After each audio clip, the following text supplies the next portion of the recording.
And she says the most offensive thing to me that you can say to a person of color in the United States of America. She asks me, "Were you born in this country?" And I was immediately offended. I put my hands on my hips and I said, "Yeah, I was born in this country." She then goes on to ask me, "How old are you?" I said, 19 years old. She says, "Are you married?" I said, "No, ma'am." She says, "Do you have any kids?" I said, "No, ma'am." "May I help you find something?" She then goes on to tell me something that changed my life forever. She says, "You look like you could be the next Miss USA." And I laughed at this woman hysterically. I said, "Lady, I don't know what you're talking about. I'm going into my sophomore year at Virginia State. I'm about to commission in 3 years, go on active duty, be a military officer." Somehow, this crazy woman convinced me to meet her at Starbucks the very next day. She brought this foot-tall stack of pageant books, and she goes on to convince me to compete in my very first pageant. I compete in my first pageant 3 months later, and I lose. I go back the second year, compete in my state pageant, and I lose. I go back the third year, compete in my state pageant, and I lose. Go back the fourth year, compete in my state pageant and lose. Go back the fifth year, compete in my state pageant and lose. But guess what happens the sixth year? I lose. I called her on the phone 6 years after our Target conversation, and I said, "You told me I could be the next Miss USA." And she says, "Deshauna, keep trying, keep trying, keep trying." In June of 2015, this amazing, kind of cuckoo woman passes away from leukemia. In December 2015, I win Miss District of Columbia, USA. In June 2016, I'm crowned the first soldier to win Miss USA.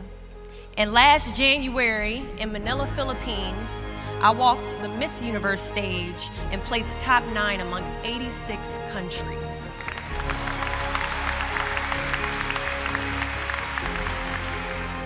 Do not fear failure, but please be terrified of regret. When you walk out this door into the real world, you will receive a lot of shut doors, a lot of turned down applications.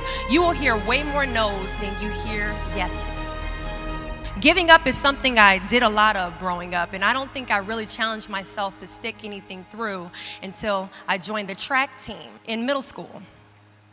I remember having to ask my mom after tryouts and making it to the team for my very first pair of track shoes. Now, at the time, she walks into our house and she has a bag that has a nice Nike check sign on it, so I get excited because I wasn't getting new shoes very often. I go to take the shoe box out the bag and I notice that it says a size 9 on it. Mind you, in the 7th grade, I was a size 5. I open the box and I slide my feet into the shoe and I look at my mother and I said, "These shoes are too big." She says, "I know I did that on purpose." I was like, "Why would you buy shoes that are too big on purpose, Mom?" And she says, "Because I know that you're going to grow into them." Coach has us line up on the starting line and he wants us to run a lap around the track.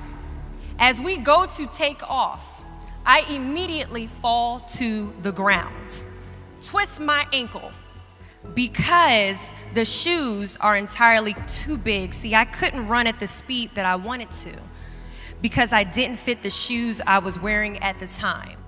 Now, many of us have goals we're trying to achieve, but the person we are right now is not the person that we need to be when we cross the finish line to our dreams. So we must walk and pace ourselves on this journey to our goals because we haven't grown enough in ourselves to fit the shoes that we need to achieve our aspirations. But let me tell you something. If I had won Miss USA my very first year, I would not have been Miss USA. I would not have been the version of myself that I needed to be to properly handle a national title. Many of us aren't ready to walk the race. But understand that as we walk this race, we pace ourselves, and as we pace ourselves, we grow. And as we grow, our foot gets bigger, and as our foot gets bigger, our shoes begin to fill, and as our shoes begin to fill, we can now run a little bit faster, and as we pick up the pace, we get to the finish line at the exact time we are destined to cross it, do not fear the word no, but be afraid of the possibility of a yes that you have prematurely destroyed because you decided to quit before the clock strikes 12. There are a lot of questions that is going to keep you up at night, but I guarantee there isn't one question that will keep you up longer at night than the question, what if I didn't give up?